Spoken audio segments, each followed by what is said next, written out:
Dobrodošli v 28. epizodi AS podcasta. Najmočnejše evropske lige se približujejo svojim vrhuncem in mi jih bomo pospremili v zelo dobri družbi. Grega Sever, lepo pozdravljen. Zdravo. Gregor Gajšek, čast nam je. Lepo zdrav, meni tudi. In Tine Zupan. Pis. Pozdravljen. Fantje, dotaknimo se najprej Celja. Ne igra v najmočnejši evropski ligi, ampak kljub temu. Gregor Gajšek kot Celjan in komentator serije A med tekmo Celja in Fiorentine, dolžnost imam, da tebi prvemu prepustim besedo. Jaz sem bil ob ogledu prve tekme pravzaprav zelo prijetno presenečen in navdušen nad tem, kaj je pokazalo Celje. Meni se je zdela njihova predstava zelo energična, tehnično odlična, hitra, živahna, skreirali so si cel kup priložnosti. Zdaj lahko rečemo tudi, da je bila morebiti majčkeno naivna. Pri takih tekmah, ko igraš proti takemu tekmecu, seveda rabiš praktično popolno predstavo, da ti uspe izvleči pozitiven rezultat. Zdaj, tukaj je bila ta napaka vratarja, potem tudi napaka Krničnika za to 11 metrovko, ampak mislim, da imajo še vedno aktiven rezultat. Zdaj o tem razglabljati, s kakšno postavo je šla Fiorentina v ta obračun v Celju, zakaj je igrala precej neaktivno, precej daleč od tega, kar je že pokazala v tej sezoni, recimo na tekmah proti Juventusu, Interju, Atalanti, ko je te velikane premagovala, ampak jaz mislim, da prva tekma je bila z celjskega vidika fantastična. Tine, midva sva že govorila na to temo, da ta Rierin pristop je vse prej kot ta slovenska pragmatičnost, na kateri je bila zgrajena praktično vsa slovenska nogometna zgodovina.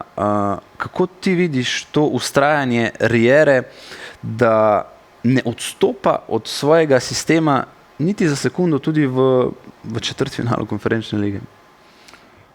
Pa gledam kot nekako to, da je to modern trend danes v trenerski sferi.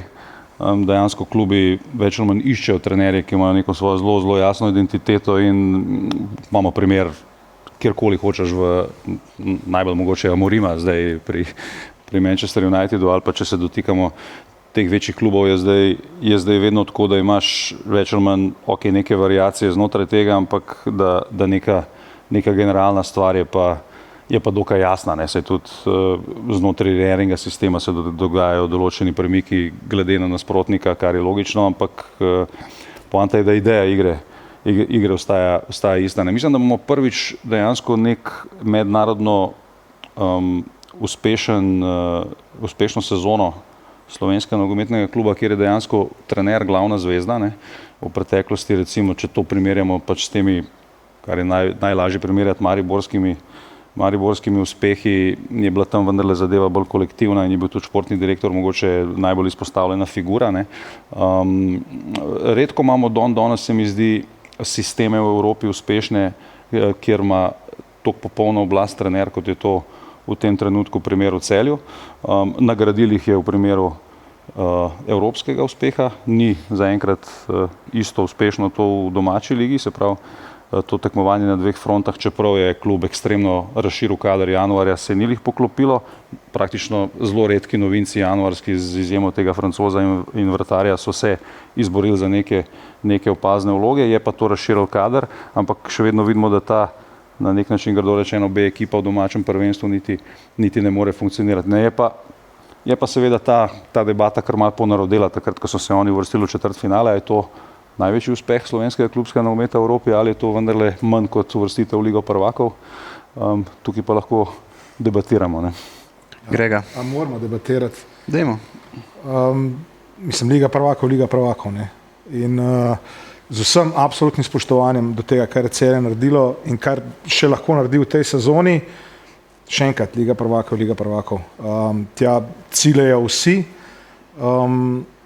in tisti uspehi Maribora vendarle so, bom rekel, tudi če bi vzeli tak akademski pristop, ali pa če se spomnimo tistega rangiranja olimpijskega komiteja in tako naprej, kam to spada to pač vendarle kakšno stopničko višji. S tem, da Maribor tudi konec koncev nikoli v Ligi prvakov ni igral res neke vreče za nabijanje, se so dosegali gole, se so zmagovali in tako naprej. Ne. Ampak pustimo, to je bilo, kar je bilo. Ne. V tistih časih tudi situacija bila predvsem drugačna, kar se sponzorjev tiče, kar se tiče pristopa nasploh. Me pa pri tej celjski zgodbi veseli to, da se da napolniti drugi največji stadion v Sloveniji. Vzdušje je bilo res perfektno. Tudi Italijani so dali, navijači Fiorentine so dodali nekaj svojega. In jaz sem predvsem, ko sem gledal to tekmo, sem si zamislil, zakaj ne more biti vsak vikend tako, ne. Vemo, zakaj ne, ampak...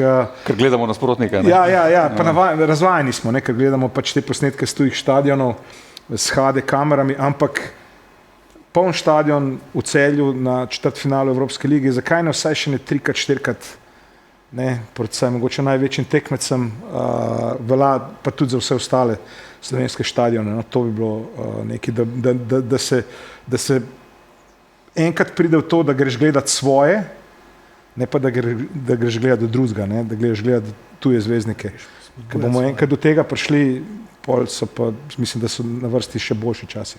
Ko si rekel, Tine, uspeh Celja v letošnji sezoni, pa uspeh Maribora v nekaterih prej, meni največjo razliko daje to, da Maribor v tistih zlatih časih za priti v Ligo prvakov ni imel popravnega izpita. To za moje pojme, iz mojega stališča, prevesi tehnico absolutno v njihovo korist, kar se tiče vrednotenja tega uspeha, ker če pogledamo Celje, Celje je šlo prvo kolo skozi Estonce, potem jih je razbil že Slovan Bratislave, so izpadli v kvalifikacije za Ligo Evropa, so tam zgubili, so izpadli v kvalifikacije za konferenčno ligo in tukaj v tej osnovnem stališču se meni izgubi ta moč tega uspeha, pa absolutno četrtfinale konferenčne lige, to je vrhunska stvar, ampak če je to tako, potem bi Maribor verjetno lahko tudi desetletje po tem sistemu igral v Evropi, ko izgubiš, pa si še zmeraj konkurenčen. Tam, ko si izgubil tretjo kolo, si letel ven in te ni bilo več. Ne? Ja, tle se sigurno, mislim, se strinjam, se jaz tudi nagibam k temu mnenju. Pa tudi jaz mislim, da te nekako potrdi konstanta nastopanja. Maribor je bil takrat res vsako leto je nekako rastel, pa Liga Evropa, pa ne. Je bila, Celje je pač na neki tej poti, ko mora to potrjevati in jaz bi vsem glede vzdušja rekel, da jaz mislim, da je bilo relativno gledališko, če to primerjamo recimo, če igrate Olimpija ali pa Maribor velike evropske tekme doma, ne. Vidi se, da to ni publika, ki bi bila redno posvečena temu klubu, da Celje kot klub nima nekih ponarodelih svojih lastnih pesmi, ne. In jaz mislim, da brez Italijanov, ne, bi bila roko na srce atmosfera precej gledališka, ne. In to je pač... Če bi bil sploh stadion v celoti odprt, ne? Ja, in zdaj to, ampak to so vse stvari, ki jih moraš graditi, ne. Gradiš jih moraš pa iz leta v leto konstantno in zdaj pri teh tujih investitorjih zaenkrat pač teh dotičnih deluje, da je to pač neka dolgoročna zgodba, ampak nikoli ne moreš biti toliko prepričan v to, kot mogoče, če je to neka lokalna zadeva oziroma je bila recimo grajena na neki samovzdržnosti, kar je bila pač podoba in nek modus operandi tistega Maribora, ne. Ko smo se dotaknili Riere, Gajo, ti vsakodnevno spremljaš razvoj italijanskih trenerjev tako ali drugače. Neka njihova skupna lastnost je ta pragmatičnost, kot smo prej dejali s slovenskimi uspehi. Za Riero nikakor in pod nobenim pogojem ne moremo reči, da je pragmatičen. Imaš občutek, da se Riera ne zalaga toliko za klub, kot za neko svojo promocijo? Tu bi zdaj težko rekel, ampak njegov sistem, njegova igra je pač Celjane pripeljala do te točke, na kateri je. Ne. S tem je seveda promoviral sebe, svojo nogometno filozofijo, na drugi strani pa je omogočil s tako igro, s takim pristopom tudi klubu kar precej velik zaslužek za neke slovenske razmere. Prikazuje, da se tudi v Sloveniji da igrati sodoben nogomet in nazadnje je Celje pripeljal v četrtfinale. Skratka, vsi so imeli nekaj od tega oziroma vsi imajo veliko od tega, da on zagovarja ta svoj model igranja in od katerega ne odstopa. In morda bi bilo fino, ne, da se vse te zadeve mogoče začnejo prenašati tudi na druge klube in mogoče tudi na reprezentanco. A ne? Če pogledamo našo igro na zadnjih tekmah proti Slovaški ali pa recimo igro Celja proti eni Fiorentini, se mi zdi to kot dan pa noč. Ne? Mogoče pa je to neka prava pot, da začneš verjeti v nek tehničen nogomet, napadalen nogomet, všečen nogomet. Nenazadnje, saj ni rečeno, da boš vsakič nagrajen, ampak v neki dolgoročni perspektivi se pa zdi to neka dobra perspektiva, ne? In tudi nogometaši, slovenski nogometaši, da verjamejo v to, da so lahko tehnično in tudi recimo po energiji, po hitrosti na ravni nekih drugih toliko bolj opevanih klubov ali pa nogometašev. Ne? Bi lahko Slovenija brez pragmatične igre dobila točko na Euro proti Angležem? Pa sej, to je zelo direktno vprašanje, ampak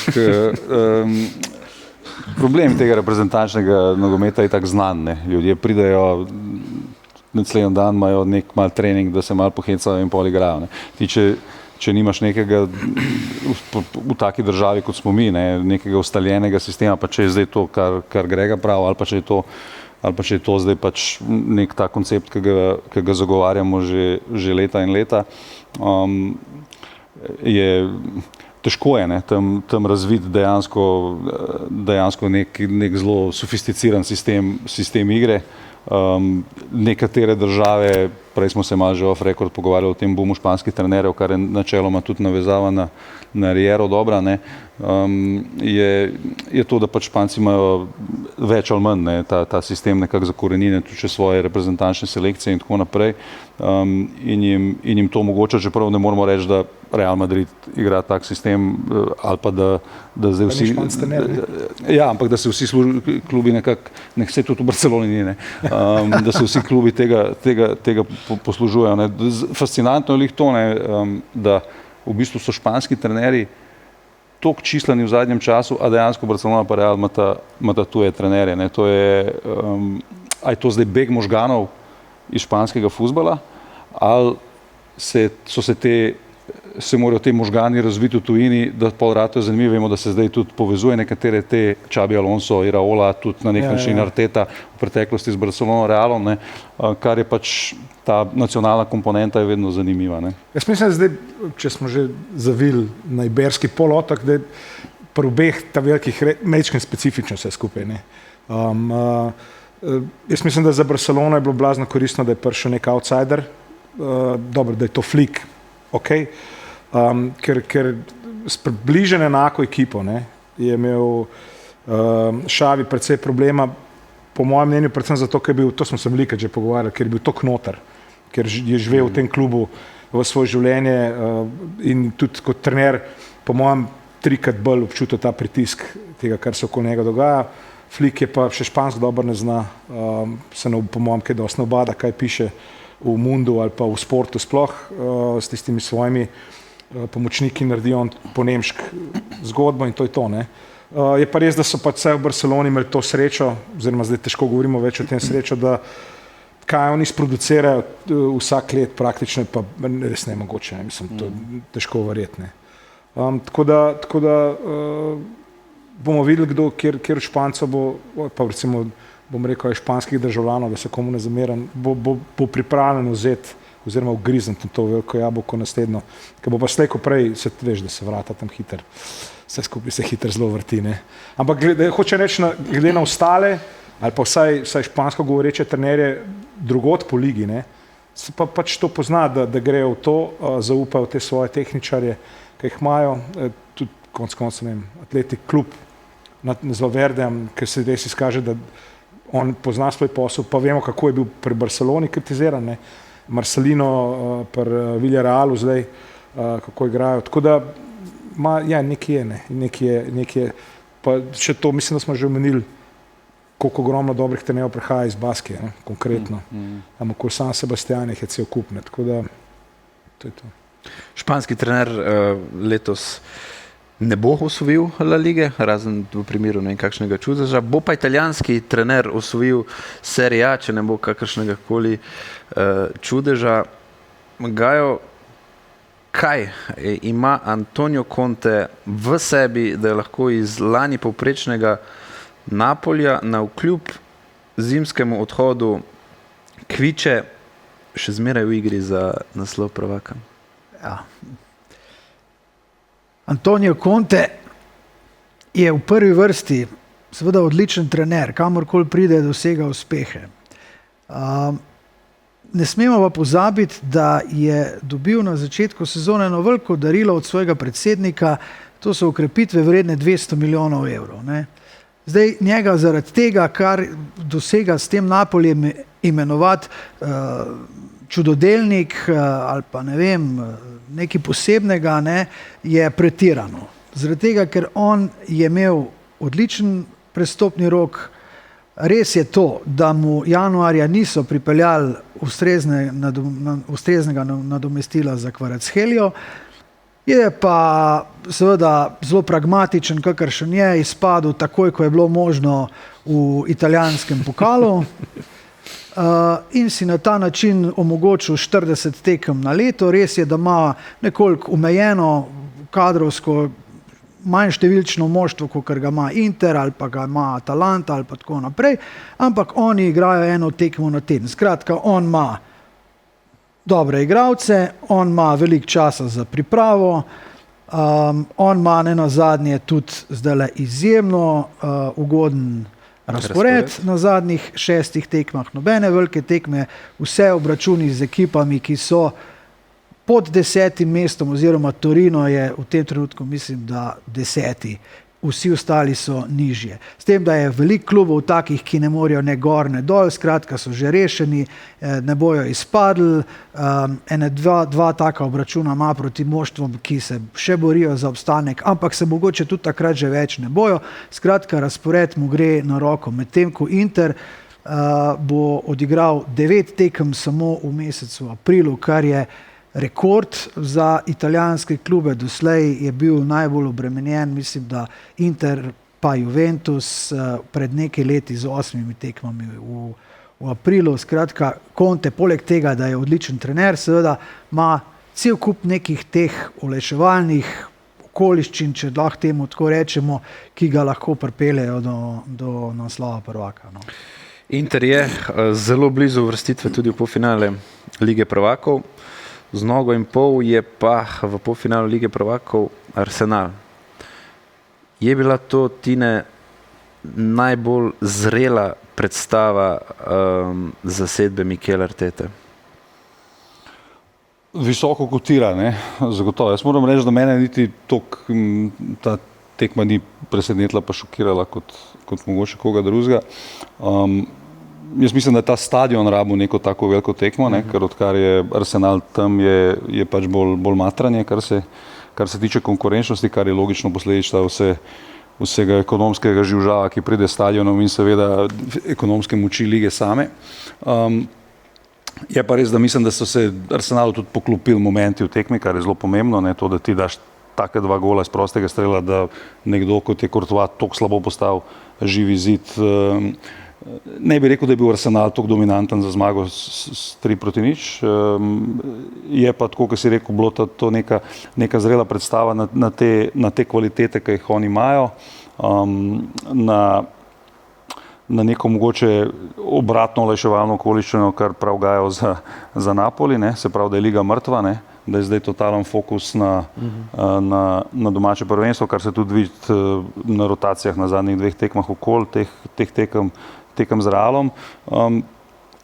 Jaz zelo občudujem to pač trenutno strukturo in ekipo Arsenala. Jaz mislim, da lahko premaga pač vsako ekipo v Evropi. Zdaj to neko vezanje na te magične momente Bernabeuja, pa to, da ker vsi mislijo, da je to preprosto zdaj to obrniti, jaz temu dajem minimalne možnosti, da ta trenutni Real Madrid, kakor zgleda, lahko to obrne. Zdaj, a se bo ta Arsenalova ekipa kar sesedla pod tem pritiskom, jaz mislim, da je to iluzorno pričakovati, ker ta ekipa je vendarle odigrala ogromno težkih tekem v angleškem prvenstvu v zadnjih recimo 2 sezonah, odkar je dozorela.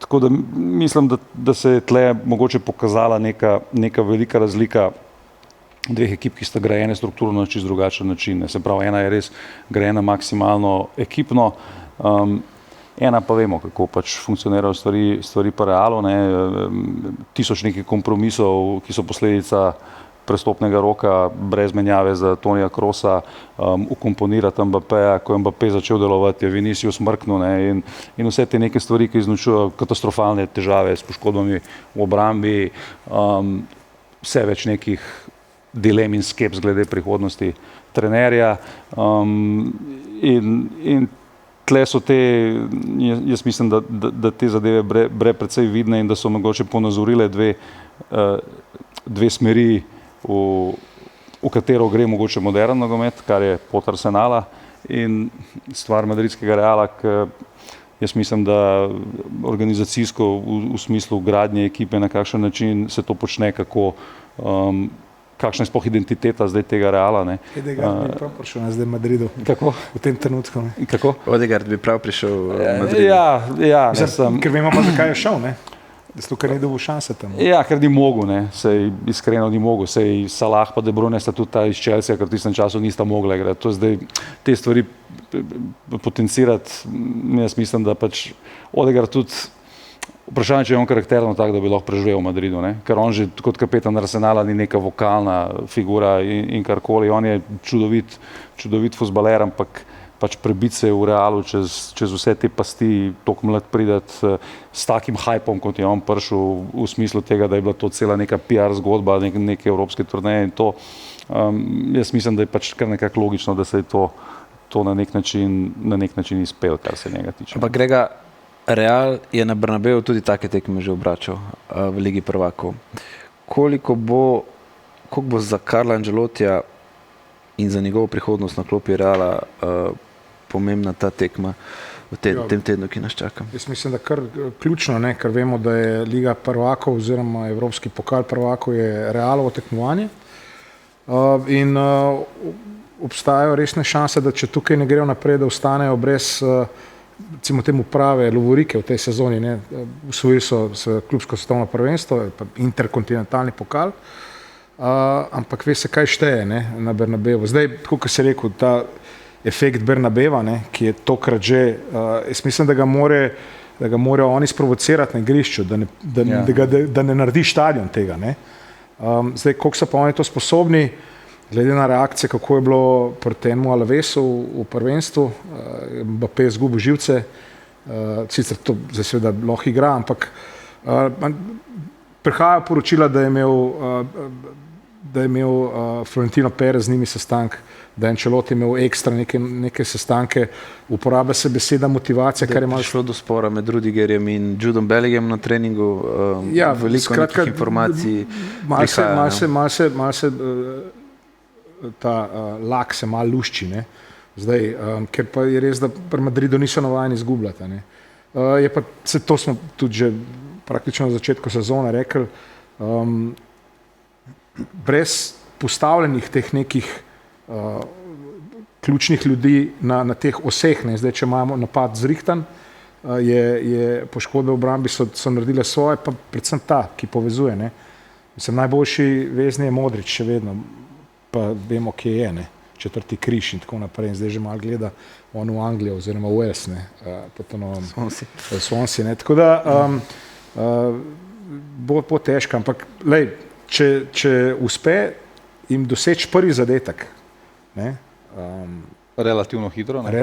Pa tudi ne, veš, mislim, da se tista, ker to vemo, ne, Bernabeu zapira streho, ne glede na to, zunaj sije sonce ali karkoli, ker v tej novi podobi še toliko bolj impozantno deluje, sploh, ko se oglasi tistih 80,000 gledalcev. Tako da se pa Arsenalu tega blazno dobro zavedajo. Ker berem, Arteta je že tam igral, ve kako je, Merino je bil tam, ve kako je, da je treba pač pristopati temu brez strahu.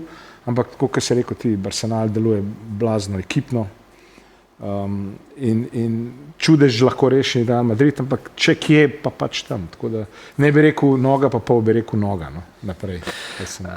Ne moremo mimo drugega gola Declana Ricea. Vi ste v vaših komentatorskih karierah v živo pospremili že tisoče in tisoče zadetkov.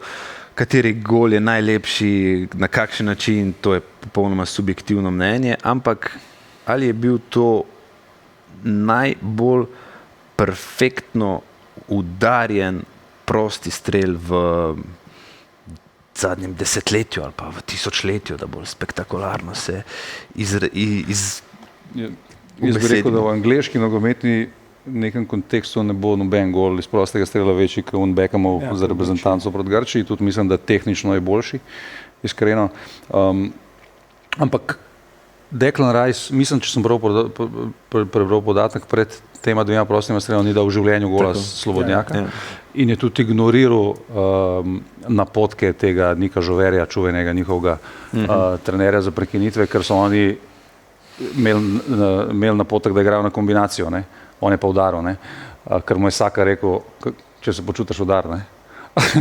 In to so pač te neke stvari, ki je tudi Arteta rekel, da je top to, ne? Da je to improvizacija, ko jo mora imeti igralec v sebi, ker danes smo prišli v ta nek strukturiran fuzbal, kjer je vse res natančno določen. Ne? Pa naštudiran tudi, zanaliziran in tako. Ja, tako, ne? In je vsaka potankost, vsak moment predviden, levo, desno, ne? Da ne govorimo zdaj v teh prekinitvah, da si ti prišel v obdobje fuzbala, k pridemo pa skozi stojimo, da se vsi namestijo k ameriški fuzbal, da bo zdaj izvedel ta prosti strel, da se bo vsi tam premaknili, nastavili vse možne zanke in pastine, kar mogoče ti vzema malo spet, to govorimo, ta nekulični šmek, klasičen fuzbala, ne? In valjda, ne, za vse je pa kriv Guardiola, kot vedno, ne, kar se zgodi v fuzbalu dobrega ali pa slabega, ne. Gajo, lahko Inter... Še zame osebno Roberto Carlos pred Franciji. Zunanji, ja. Tudi režiser prenosa je imel podobno mišljenje, ki ga takoj na kamero. Ampak tisto je bil nek drug tehnični udarec, se pravi z levo, z desnim efejem. Mimo dal še Zahoda pred Jugoslaviji.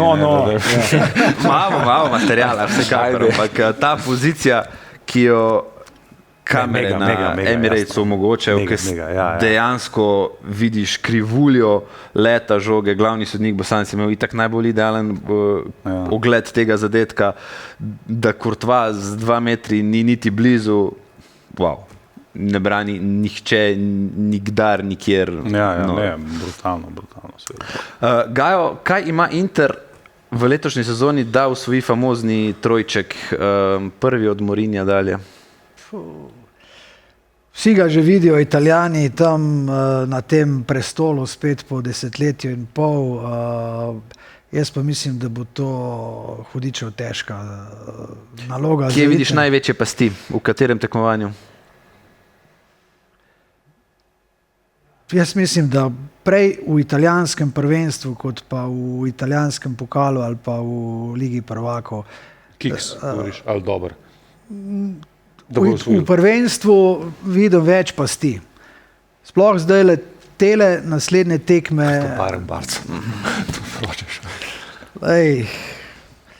Mislim, da znajo imeti velike težave. 3 točke prednosti pred Napolijem niso nedosegljive.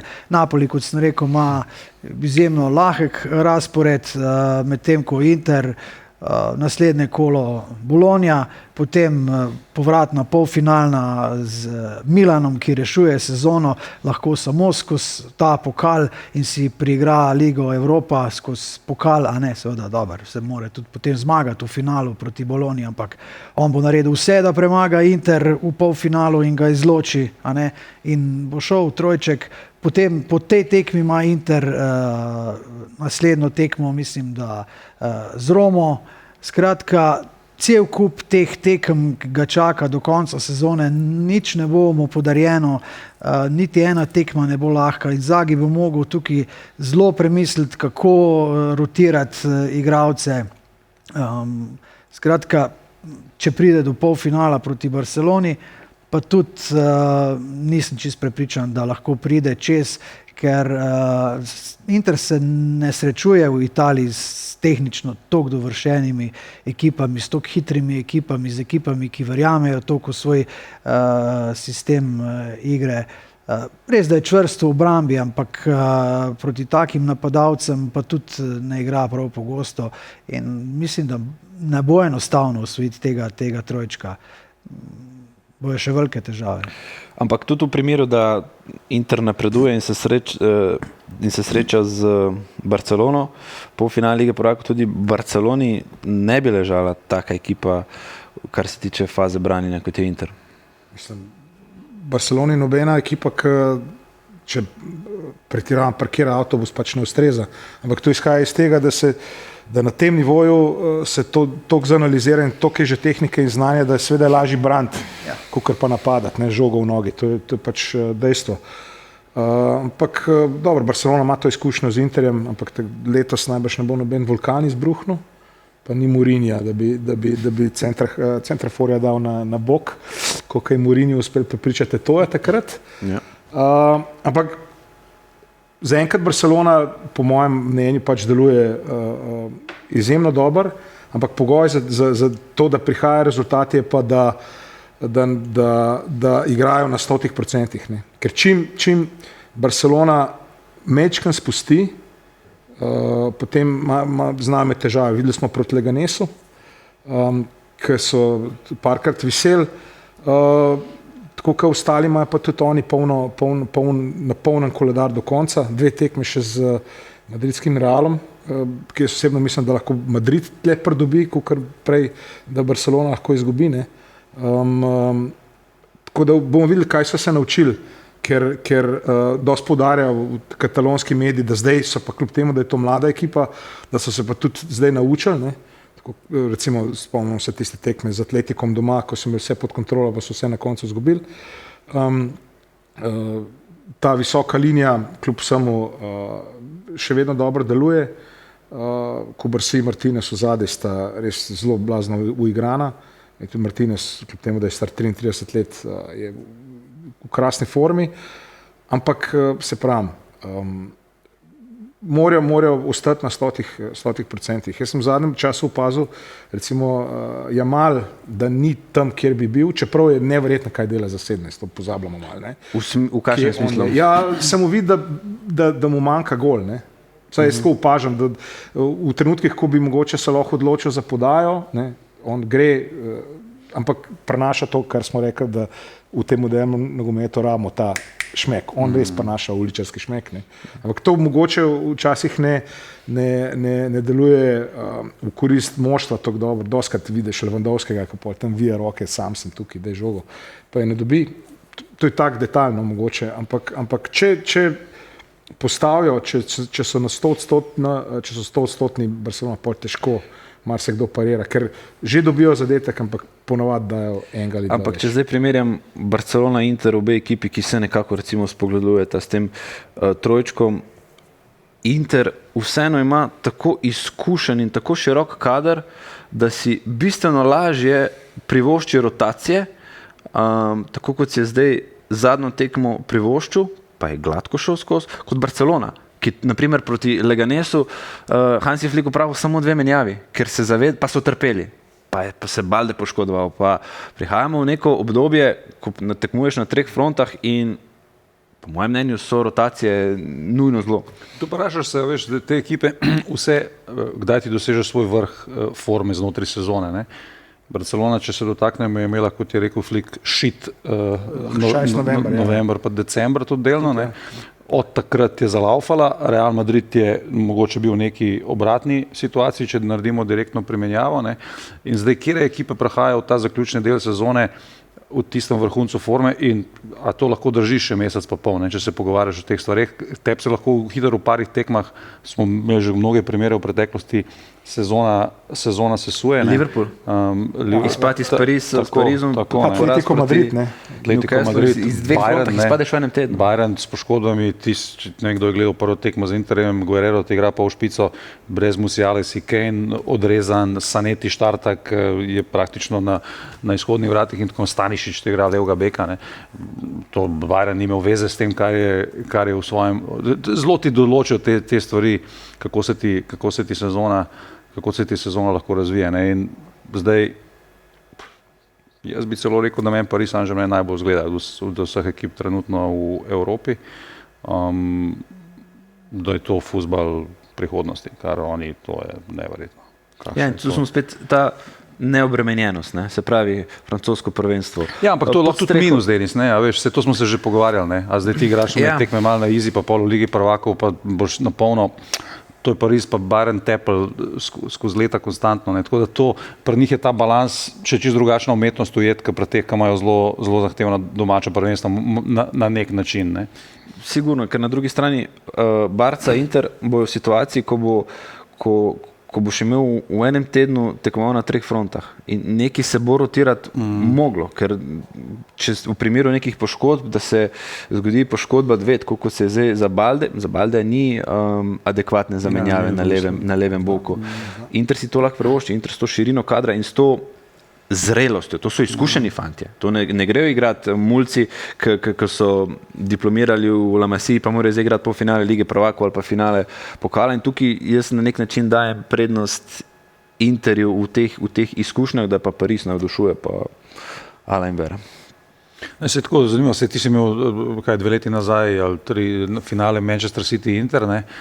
Pa je Inter zelo dober pariral, čeprav pač, kot prav Gajo, ni navajen mogoče igrati tehnično, mislim, da v Manchester City je vseeno veliko boljša ekipa od trenutne Barcelone, roko na srce, pik Manchester City, ta Barcelona ekipa je, jaz mislim, da še relativno pač nepreverjena na takšnih tekmah, ima ekstremen, neverjeten potencial, ampak je pač tudi tle pač ogromno vprašanj glede, a je to zdaj ta monumentalen uspeh, koliko dolgo lahko je še živ Lewandowski, kaj se bo dogajalo s temi situacijami z Danijem Olmom in vse te stvari, ki jih je Barca vse obrnila v to, da takoj in v tem trenutku preganja rezultat. Ne. To, da so se jim te čudovite stvari z La Masije zgodile, je ena plat te zgodbe, ne. Druga plat je pa, čez kakšna trupla je šel Laporta, ne, da je to ekipo Barcelona in zdaj kakšna so vprašanja to od poletja naprej? Ne, Barcelona overshoota, glede na začetek sezone, absolutno. Ampak tudi Liverpool, ne. Liverpool je tudi presegel pričakovanja, ampak Liverpool v tem trenutku nima teh bremen, ker prej smo se malo z Denisom pogovarjali, katere ekipe recimo v Evropi, kakšne jih čakajo zdaj neke tranzicijska obdobja, če prideš ti poleti. Ne. In pri vseh to dejansko obstaja, ne, v teh mogoče klubih, ki smo jih zdaj mogoče še najmanj pa Realu, ne, glede na to. Sam Real, če sam dovolj, tam se je fejst obrnil, ne, se spomniš? Zdaj bo prišel Mbappé na vse to, na nadgradnjo, ne, pa v bistvu je... Ampak ta tranzicija uspeva. Ekipa, jaz mislim, da ko se Modrić posledi, mlada ekipa.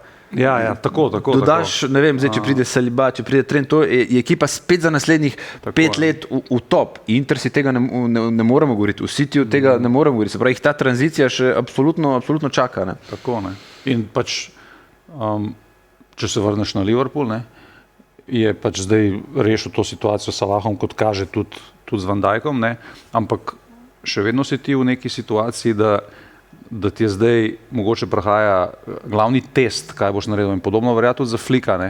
Flik, roko na srce, z izjemo tiste prve sezone pri Bayernu, nima neke bajne trenerske kariere, pogorel je na nemški reprezentanci, absolutno. Ne.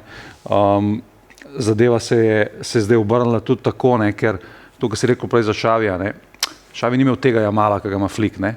Recimo, ne bom rekel, da je Jamal cela zgodba sezone Barcelone, kar absolutno ni, ker imaš tle eksplozijo Rafinje, ki prej ni bil praktično na izhodnih vratih kluba, ne? Ampak se ji to velja mogoče za Slota. Ne?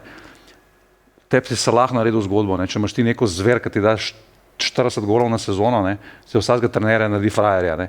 In zdaj so tvoje šale na tiskovkah smešne, ne, imaš ti kar naenkrat lepo frizuro, kar naenkrat si džajo. Isto pač zdaj trenutno funkcionira to za flika. Ne. Ampak rok trajanja trenerjev danes je bistveno krajši, kot je, tako kot si prej rekel, ne, ta vrata se skozi vrtijo. Ne. In dejansko je nemogoče predvideti, kako se ti lahko sezona v enem mesecu obrne in vse, kar je zdaj bajno in čudovito, je pol kar naenkrat, da ne uporabim kakšnega slabša. Če nisi čola, pa čeloti, kot kaže, ne. So ljudje, ki pač... Ja, ampak prej smo omenjali ta ulaganja pred letošnjo sezono, pred začetkom sezone, tudi pri Atletiku, so bila izredna. Tam je, kje se je zlomil, ne, na tistem fantomskem dvojnem dotiku.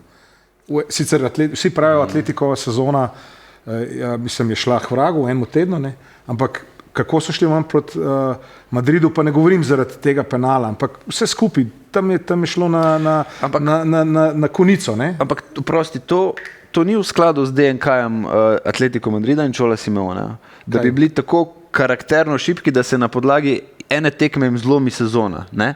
Ravno to je bil Atletico Madrid v vsem svojem sijaju v preteklih sezonah, da je tudi na tako težkih in bolečih porazih znal obrniti to situacijo njim v prid. Ja, ampak sej, on je 3 pike od drugega mesta v tem trenutku, ne? Pa izpadel v pokalu proti vodilni ekipi prvenstva. Tako da, pa 4-4 je igral v gosteh znov, ne? Tako da tle ni zdaj, da je to blazna katastrofa. Če pogledaš rezultate, bi lahko temu tako rekel, ne? Sam, oni so dali veliko denarja za nove okrepitve, pa so tudi prodali nekaj igralcev, tako da ta strošek ni bil tako enormno velik. Ampak pozitivno je to, da Atletico glede na nekoga, ki je skozi igral na reakcijo, je prišel do ekipe, ki relativno veliko zadetkov dosega. Igra malo manj na reakcijo. Ne pa kaj dosti, igra malo manj na reakcijo. No ja, seveda, ne. Ampak se ne more iz svoje kože, Čolo. Samo pa se je po karijera, se je bilo narobe, da dela nekaj, v kar ne verjame, ne? Ne, pač on je bilardist, ne, do konca. Ampak hočem reči, da to, kar je njemu uspel, s tokimi, recimo temu, ne bom rekel egoti, ampak s toliko velik kakovostnih igralcev, da jih je uspel prepričati v to, da se kapetan usede, da počaka do svojih 30 minut, da vsem obljubi neko minutažo, da pride do tega, da na tekmah, kad človek ne bi pričakoval, te njegovi rezervisti, katerikoli pač že so, dosegajo zadetke. Mislim, da je naredil rekord, ali pa vsaj zanačil rekord po številu zaporednih zmag in tako naprej. Ne, težko rečemo slaba sezona, ima pa pač to težavo, da ima... Da igra v španski ligi. Ja, da ima tedva tam, ne. Da ima tedva tam, ne.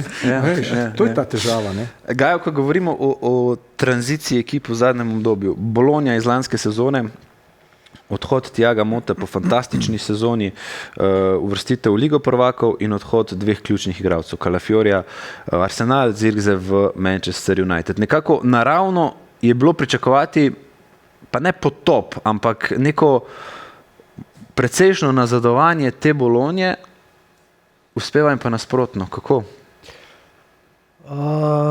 Ja, Bologna v prejšnji sezoni, seveda, ne, pozabljamo, igrala je samo praktično eno tekmovanje, to je italijansko prvenstvo, medtem ko so vsi drugi bili vpeti skoraj do konca, a ne, to je s pridom izkoriščala, s tem, da se lahko zahvali določenim italijanskim klubom, da so ji šenkali uvrstitev v Ligo prvakov, ona tega zdaj njim ni povrnila, a ne. Njena prisotnost v Ligi prvakov Italijo tepe, ne, ker ne bo osvojila še enega mesta v tej sezoni in bo v naslednji igrala 4 v Ligi prvakov. Ne.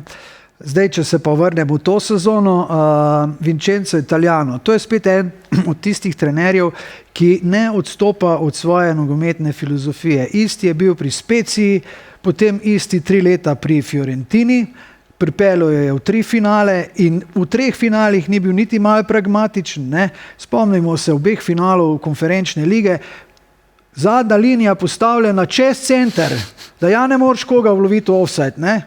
Zaradi tega je tudi obakrat izgubil, a ne. Ampak on ne odstopa od tega. Ne. In tudi pri tej Bologni je vcepil jim ta pač nadaljeval to zgodbo Tjaga Mote, ki pač verjame v to, da se vse vrti okrog žoge, da če imaš posest žoge, potem lahko zmagaš. Seveda ne kar neko sterilno posest, ampak Bologna je recimo ena taka ekipa, ki redko sproducira več kot 10 strelov na tekmo. To pomeni, da se oni zelo selektivno odločajo za to, kdaj bodo streljali na gol. Takrat, ko je čista šansa. Oni so sposobni zelo dolgo vleči te akcije, ne? Igrajo zelo konkretno. Oni so taka zelo neugodna ekipa, ne popuščajo, karakterno zelo močni, to vlečejo že od lanske sezone.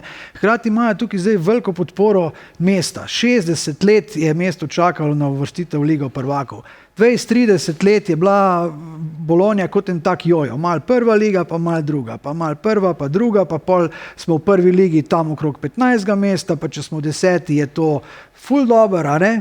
No, zdaj smo pa prišli skoraj do vrha, a ne? In ljudje v Bologni so čakali na to, tok in tok let in zdaj je tam blazen hype, ne, v tem mestu. Ampak tudi Bologna se bo srečala s svojimi problemi.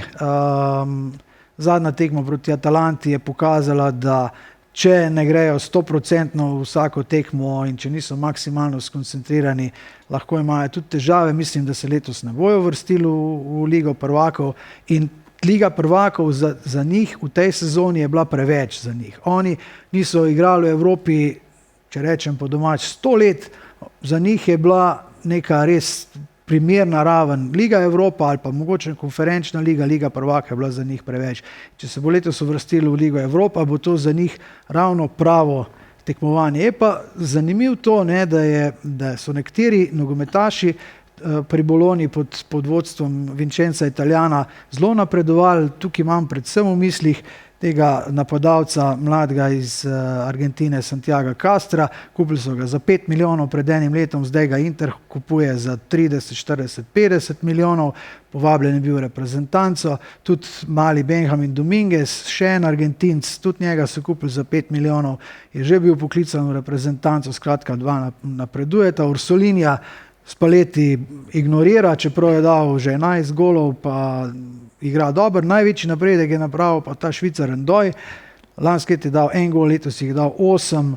Skratka, veliki igralcev je nadomestil to, kar je prej sproduciral Zirkze, za katerega je bil pripeljan Dalinga kot zamenjava, pa se ni dobro ujel. No, skratka, dobra ekipa, neki dopolnitev od prejšnje sezone.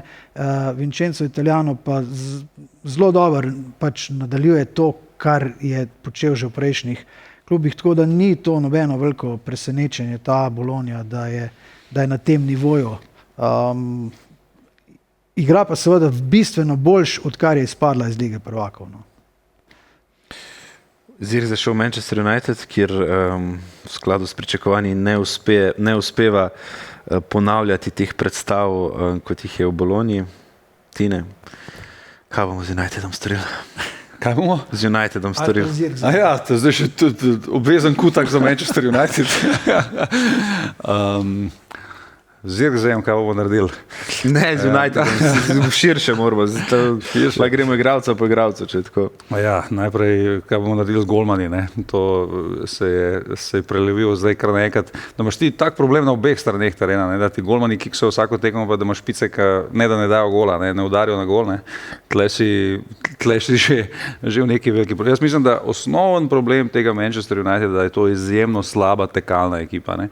In zdaj ti v modernem fuzbalu, brez da imaš pljuča, brez da lahko veliko tečeš, brez da si agresiven, težko igraš nogomet. Ekipa, ki je zgrajena iz mnogih igralcev, kjer je, kot kaže United, precenil pač njihovo vrednost in potencial. Iz igralcev, ki na nek način, to se zdaj že, jaz mislim, da ratalo nek slab izgovor, ne ustreža pač temu, kar trenutni trener želi, ampak roko na srce tudi pri prejšnjih trenerjih niso kazali mnogi ne vem kaj. In ti se skozi v bistvu vračaš na neke stvari, ki so v preteklosti že bile označene kot velik problem. To, da ti je Maguire ratu kar naenkrat spet ekstremno pomemben, je večji problem Manchester Uniteda, kot Harryja Maguireja, ki v tem trenutku deluje čisto solidno, ampak še vedno govorimo o igralcu, ki je bil praktično zasmehovan leta in leta v Angliji, da se je United vrnil na nekega Casemira, da ti non-stop igra. Ok, neki ti jasno velevajo poškodbe, gor dol, da ta Bruno Fernandes igra 17 pozicij na tekmo, ker preprosto bi rabili 4 Brune Fernandeše, da zakrijejo to vse, česar nimajo. Ne? In da je to, da se ti zdi, da je nekako verjetno tudi Amorim, čeprav ne bo nikoli verjetno tega javno rekel, podcenjeval to, koliko je ta situacija težka, ne? In koliko je ta ekipa v bistvu nekvalitetna, koliko ji manjka tisoče in tisoče nekih stvari in seveda, če se prej smo se malo dotaknili potencialnega prenavljanja mnogih ekip, kar jih čaka poleti, United ima zelo zvezane roke, kar se tiče financ. Ja. Koliko ima United manevrskega prostora, oziroma kje mora sprostiti sredstva, da bi lahko uspel tako zelo kriči ta ekipa po prenovi, pa koliko ima United dejansko zvezane roke? Zdaj tako, dve stvari sta. Ena je definitivno pač, da se pogovarja za to prodajo Menuja pa Garnača, ker sta pač doma vzgojena igralca, ki prenesete 100% zaslužek znotraj teh rigoroznih pravil v angleški ligi. To mislim, da je neka stvar, ki je kar precej jim diši ta opcija. V končni fazi Garnača je bil, če ne bi bil toliko lakomen, bi bil že v Napoliju, ne? To je zgodba, ki ni skrivnost. Na drugi strani pa jaz mislim, da se United mogoče malo premalo naslanja na mogoče neke stvari, v čem so Italijani mojstri, ne? Da ti ekipo pa zgradiš za začasno. Tu, če so to malo neke posoje, pa so malo to, pa malo tega enega starejšega ti nekaj odnese in recimo to je, kar se mene tiče, je Aston Villa naredila najboljši prestopni rok januarja in ta prestopni rok smrdi po Mončiju, ne? Če si ti spoznal modus operandi Mončija pri Sevilji, to je to, kar so oni naredili. Dve posoje, neki te, ki so se malo v večjih klubih neki ustavili, malo Rashford, malo Asensio, kupimo unga Malnaka, najmanj igra, pa ga nismo prijavili v Evropo, ampak nima veze, itak imamo še tega. Oni so si kadar razpihnili, Villa je sicer zelo na meji tega, koliko ona zaslužka investira v plače igralcev, kar je zelo pač slaba podjetniška logika, na nek način zelo tvegana, ne? Ampak jih je pripeljala do četrtfinala Lige prvakov, kar brez tega prestopnega roka bi bilo zelo težko. Ne? In United, jaz mislim, da je preveč usmerjen v to, da mora vse igralce pripeljati, ker bomo imeli 10-letno vrednost v tej ekipi. Ok, ne govorim spet, da se vračaš na Kikse ala Casemiro, ki je iztrošen igralec za masovno plačo in neskončno pogodbo, ampak moraš biti tukaj malo inovativen, pogledati po teh drugih klubih, narediti kakšen posel na ta način, da neko stvar poživiš in rešiš tudi v smislu tega, da ti to predstavlja neko kratkoročno rešitev. Tako je, ne vem, če zdaj rečem Inigo Martinez, ki si ga prej omenil, bil za Barcelono, igralec brez pogodbe, igralec, ki je že bil v letih, ki ni prej igral, ok, igral po basni, igral na največjem odru in tako naprej. In zdaj je zaradi njega tudi Kubarsi boljši, ampak je pokazal nek naslednji nivo, ki mogoče ok, se on je bil skozi cenjen igralec, ampak takih igralcev se mi zdi v transferni politiki United ne najde, ker je obseden s tem, da bo zgradil zdaj neko mega mlado ekipo, ampak je z vsakim prestopnim rokom dlje od nje. Ne? Lewandowskemu se rok počasi izteka, zaradi let se mu neko obdobje izteka. Praviška moderna nutricionistika, ne? Vsa čast njemu in njegovi ženi, da furata to podobo in ta poljski stroj za gole, tako kot furata, ampak potrebno bo razmišljati o alternativi. Jaz sem pripričan, da v Barceloni res razmišljajo o alternativah. Ki so? Ja, čakaj, najprej treba imeti Kunta Kinte. Veš, da so, mislim, dokler tako bom rekel, dokler Barcelona ne pride nazaj na 100% razprodan Camp Nou, da tista beštija začne prinašati resen denar. Kako je to daleč, to nam še razložim. Ja, veš, kako je to v latinskih državah, ne? Samo što ni. Samo što ni. Ne, plan je bil že zdaj, da pridejo na 60%, pa ni. Upam, da bomo kmalu videli v živo, kako je blizu to, ne? Ampak pač Barcelona ima to težavo, večkrat smo že tudi o tem govorili, da pač ni denarja oziroma ni likvidnosti. Ne? In zdaj Laporta, kakor ve in zna krpa, zdaj se mu je, eni pravijo, da je Laporta najbolj srečen srečen v smislu laki, predsednika kluba v zgodovini fuzbala, zato ker ko je prišel prvič... Ronaldinho padel z neba. Ja, pa Messi, ne, seveda tudi, kasneje, ne. malo kasneje, ampak Zgodbo mu pa govorimo Ronaldinho vse naredil, to, ne, ja. To Ampak kiksov na Beckhamu pa dobo Ronaldinha, ne, vse to je... In zdaj po tem skorajšnjem bankrotu, da od Jamala, Kubersen in tako naprej, da ta mlada garda prihaja. Tako jaz mislim, da če oni zadržijo, kar imajo, bojo naredili... Ja, ampak mogli bo razmišljati o elitni devetki. Ne? Ja, bojo, zdaj samo... pa koliko je tukaj, koliko imajo oni možnosti na trgu, da resnično investirajo v neko dolgotrajno, dolgoletno rešitev, ali bojo se mogli politike Aston Ville primiti, pa neki nakrpati, v bistvu pa še tu Ferran Torres zadnji. Ja, sej, Torres je letos pokazal, da ne da je adekvatna zamenjava za enkrat še, ampak je pa naredil zelo dober posel. Ampak popravme, če se motam, elitna devetka je najdražji igralec možen v fuzbalu, ne? Pa malih je. Ja, pa malih je. Najdražji pa najredkejši. Pa v Barceloni res, da niso take elitne devetke klasične sproducirali, že dolgo časa ne. Vedno so kupili. Pa imaš ja, seveda so jo kupali, pa od zadnji imaš zdaj še Arabce, ki ne šparajo denarja, ne. Nisem zbral zadnji, da so milijardo ponudili Viniciusu. Tako da jaz mislim, da v Barceloni, če zadržijo to kohezijo v ekipi, pa to zmožnost razvoja teh mladih igralcev, bojo tam, kjer mora biti, to je pa vsaj med prve tri, da grejo v Ligo prvakov. Dokler se finance ne poštimajo, jaz mislim, da je vsaka sezona, ko igrajo na tem nivoju, pa potem ali vzamejo ali ne vzamejo kakšno kanto, kot se reče, je to za trenutno stanje več kot dovolj. Čeprav seveda apetiti so vedno visoki, ne? Ampak za institucionalno preživetje mislim, da je to kar v redu. Gajo, postavljam te v vlogo skauta madridskega Reala za italijansko tržišče. Real Madrid išče okrepitev za levi bočni položaj. Koga bi jim ti predlagal? In kakšna je tvoja provizija? Nuno Tavares, B. Teo Hernandez ali C. Di Marco. No, gremo po vrsti. Nuno Tavares je močen, je hiter, ne zna igrati obrambe. Pika. Jaz tukaj stojim. Teo Hernandez opisal. Teo Hernandez. Teo Hernandez, boljši od Tavareša, hiter, muhast, nepredvidljiv. Nepredvidljiv v smislu napada ali nepredvidljiv v smislu značilnice? Nepredvidljiv v smislu življenjskega stila. Pa frizure. Odličen drugače kot napadalec. Mogoče bi ga bilo treba sprobati na Wingerju. Definitivno v te trojice Federico Di Marco, profesionalec od glave do pete, sposoben igrati in v obrambi in v napadu, celo boljši v napadu kot v obrambi. Skratka, če bi jaz izbiral od teh treh, C je moj odgovor. Si ti predstavljaš Teo Hernandez na eni strani, pa Trent na drugi strani, dva beka? A bi ti bil stopar v tej Zdaj ima Teo Hernandeza in Kyla Walkerja. Zato so šli zdaj v tri in ta trojka zgleda zelo dobro, ker je Leao čist spredaj, Teo Hernandez wingback in Strahinja Sikira Pavlović iza njih. In to ima smisel in to je nek balans. Se ti predstavljaš Real Madrid s tremi beki?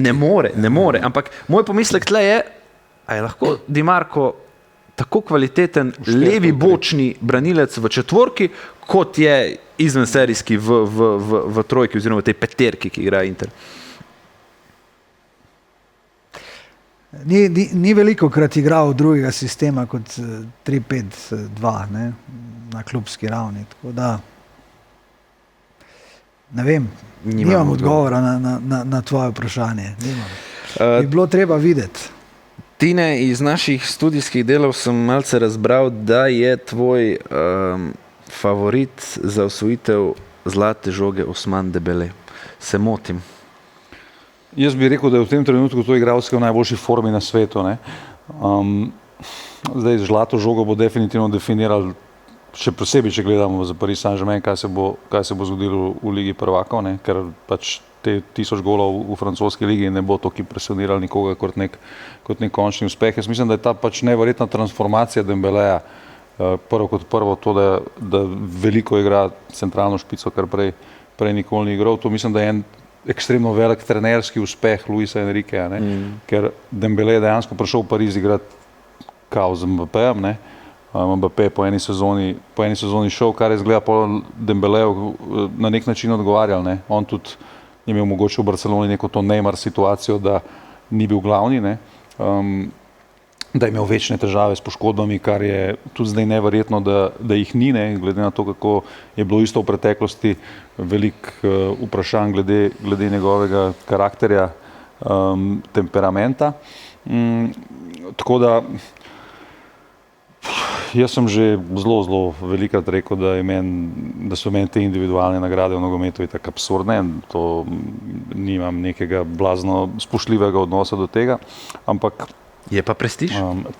Prestiž zagotovo je. Dembele mislim, da v nekem strogem smislu, če gledamo samo njegov surovi talent, je težko reči zgodovinski igral, zagotovo pa generacijski talent, po tem, kar mu je mati narava dala, in dejansko mogoče on primer nekoga, da je tudi potreboval nekaj časa, da je, kako je zdaj on, sred 20-ih, da se je stabiliziral, da ni več to nek mulc, ki se mu mogoče neke slabše stvari gledajo skozi prste, da je verjetno tudi malo psihološko, mentalno dozorel in da mu je, kot kaže, ta struktura, ki jo Luis Enrique postavil v Parizu in tudi, kot kaže, mogoče življenje doma in to omogočilo neko mirnost, ki ga je izstrelilo do tega, da on dosega zdaj ne samo neverjetne številke, to z očmi ne moreš verjeti, ko gledaš, kaj on počne.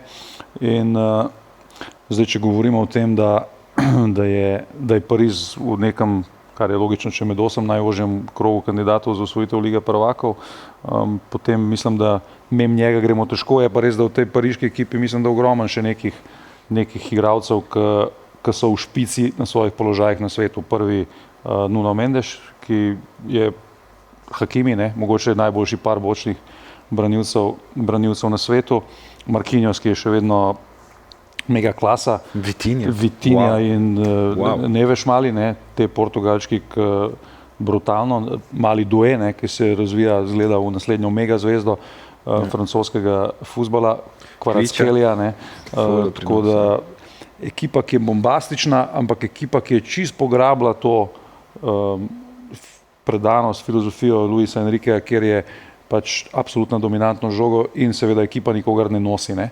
Se pravi, Luis Enrique je znamenito lani rekel, da bo po odhodu Mbappéja Paris Saint-Germain boljša ekipa in pač njegove besede so dejansko meso postale, ne. Zakaj mu ni uspelo v Barceloni? Dembeleju? Se je že nakazal Tine, ne, bil je predvsem mlajši, pa tam je presedel mesece in mesece s tisto poškodbo, pa bil je v tistem turbulentnem obdobju, ko je pošta pota bilo treba zmagovati brez denarja. Mi se težko predstavljamo, kakšen pritisk je na vseh teh klubih, če se spet vrnem na Madrid in na Barcelono, ko ne gre. To je mojem ludilo. Najbolj, da gre samo kuča, posa kuča, ne, pa da se ne ukvarjaš ne z mediji. In to je, pa če si mlad, pa če prideš s takim hajpom, je to težko. Ker, če se spomniš, prvo na Dembeleja, takrat, ko ni šlo, ker on je bil sposoben na eni tekmi narediti potezo za ne 10, ampak za 20, ampak v naslednjem momentu pa podati za to, da so oni dali s kontregol, ne.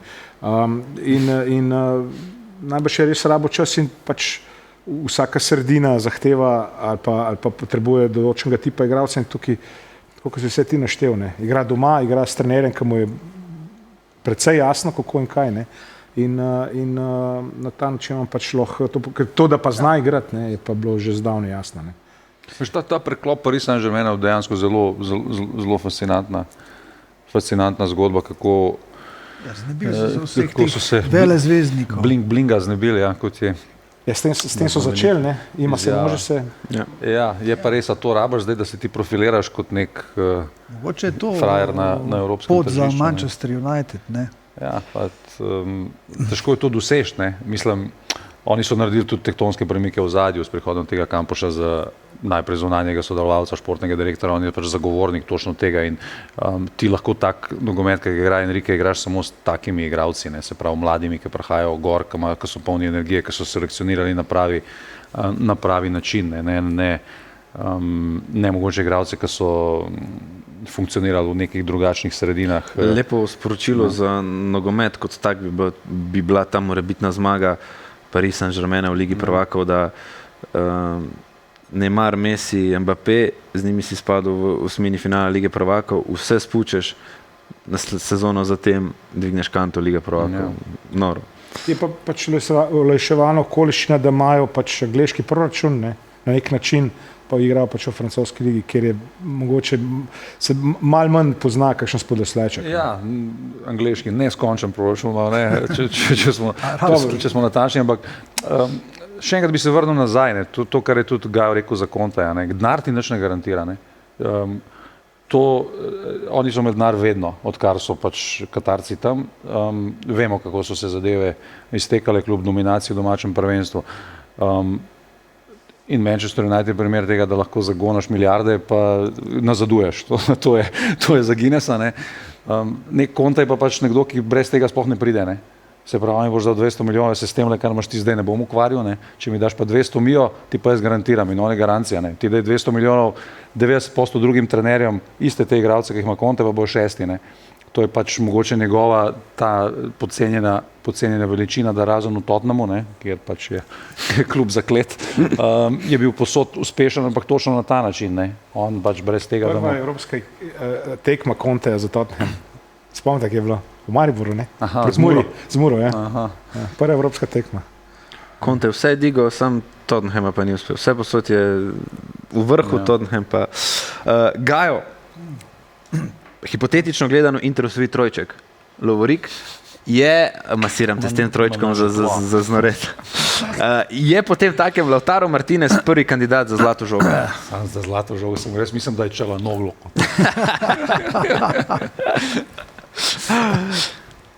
Kaj pa vemo. Sej Lautaro Martinez, super. V tej sezoni daje malo manj golov, kot jih je dajal prej. Sta si lepo razporedila to s Thuramom, ko enemu ne gre, gre drugmu. Zdaj, ko gre obema malo slabš, je pa Arnautovič tukaj, a ne? Ja, lejte, ne vem.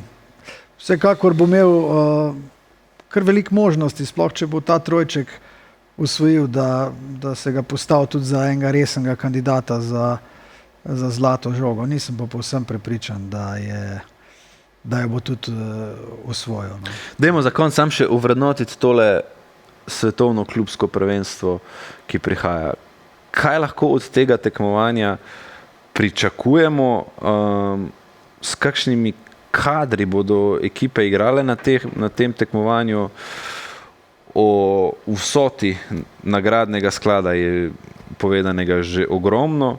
In v končni fazi, če vas že toliko masiram s to zlato žogo, bo to ta lovorika definirala tudi mogoče osvajalca bodočega zlate žoge? To je zanimiv eksperiment. Jaz upam, da ne, no. Ja. Zelo zanimiv eksperiment, to je pač FIFIna agenda, ki ji manjka tekmovanj, tekmovanja pa generirajo denar v nogometu, ker v zadnjih letih še toliko bolj skače naprej glede na drug entertainment športnega profesionalizma. Ne. Nogomet je res začel proizvajati neizmerno veliko dobička. Mi gledamo to iz evropskega vidika in marsikateremu evropejcu ali pa evropskim klubom je to pač odveč, zaradi tega je toliko denarja noter tle obljubljenega, da se nadomesti ta recimo izpad dohodka, ki pride iz lukrativnih čezmorskih turnej. Vsi ostali so seveda navdušeni nad tem, še posebej Južnoameričani, da ne govorimo o Afričanih in Azijcih. Prosim? In Arabcih. No, seveda, ne. No, se Afričani in Azijci. Da. Tako da to je bilo pozdravljeno, kar je tudi bila politična gesta z pozitivnimi predznaki. Igra se v Ameriki, ki gosti naslednje leto svetovno prvenstvo, tako da je prava generalka za to. Tukaj vse nekako logično, težave so s prodajami vstopnic. ker veliko se dela na tem, ker štadioni pač zaenkrat ne kažejo, da bojo polni, ker gre tle za to bistveno razliko. Ko igra reprezentanca, ali to je Evropsko ali pa svetovno prvenstvo, je to pač za vse stvar, tudi za tiste, ki nogomet bolj tako po stran spremljajo. Ne. Ko gre pa za klub, je pa to zelo specifična niša.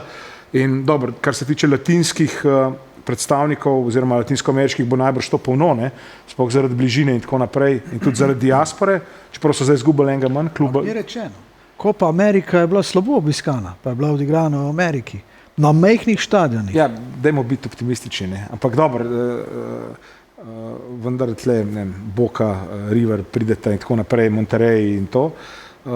Inter Miami. Inter Miami, ja, lej, kdo bi vedel, kdo bi se spoznal na vse te koeficienti, ki prepeljajo nekoga. Geopolitično situacijo nogometnega sveta. Zdaj, pred kratkim, ne, Barcelona je bila v nekih zgodbah, da bi morda vsem prišla zraven, pa so že potrdili, da ne, oni grejo v Azijo, na Japonsk, na turnejo po svoje. Tako kot pravijo Španci, a ver, bomo videli. Težava za Evropejce je seveda tudi to, da je to v norih urah za Evropo. Ne. Tako da pogledamo, kako se bo iztekel ta eksperiment. Je pa jasno, da ko bomo prišli med 8, ne, ko se bo začeti te bitke, da se bo to zelo, zelo resno jemalo. Ne gre na vse. Resno se jemlje, valjda ne, tako kot si rekel, ne.